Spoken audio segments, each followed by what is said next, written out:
Hello. Mind the hair and makeup and everything because I'm learning. I'm in autumn and I don't know everything yet. Okay, so I want to do a channel. I don't know what I'm going to talk about. This is cold brew. I think I want to talk about sex. Let's talk about sex, girls. Girlies, let's talk about sex. Okay, sex is important. Okay, sex is important. Don't let anybody tell you in this day and age that sex is not important. Sex is important. It's great for your overall health. It's great for exercise. It's great for connection. Sex is important. I had a sex ed teacher when I was like in high school that got fired because she said sex is good, but you need to wear protection. Don't get pregnant. There's an insane hookup culture going on right now, and you don't have to identify with it.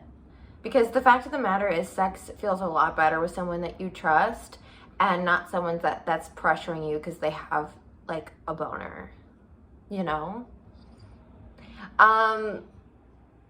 There's like this insane amount of guilt that sometimes happens within us when we have sex, and shame should have no place in the bedroom unless you're into that as a kink. The point is, I really want to challenge you today. You've come across this video probably for a reason. I want to challenge you to look at, to redefine sex for yourself. Because the fact of the matter is that even if you're asexual, you still have a relationship to sex. And you need to personally define that. You don't need to outwardly define it. That's the difference between your self-validation era and your validation era, which, as we all know, I've been in the validation era. That was when I was having sex with guys who were average. Wasn't that long ago. But I'm celibate. And I want to tell you why I became celibate, okay? Here's the little story. I became celibate because, well, it was part of my sobriety journey. I'm about, I think, 9 months sober at this point.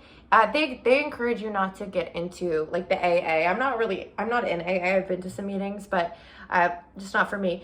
And they encourage you to not get in any relationships during your first year of sobriety, just to like make sure you're successful. And that was always really hard for me because which came first, the chicken or the egg?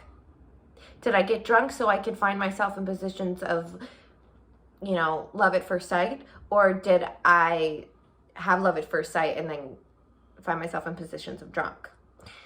And so that's why you're just kind of like taking both of them out of the equation to find your healthy balance.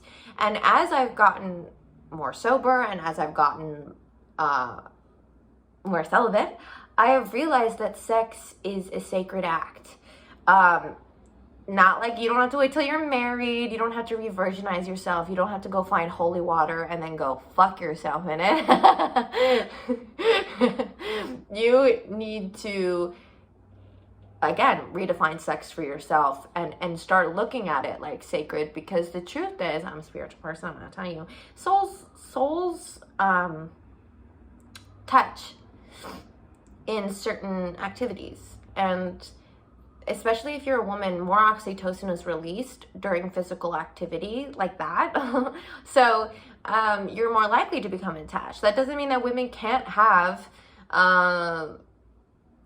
their hot girl summer.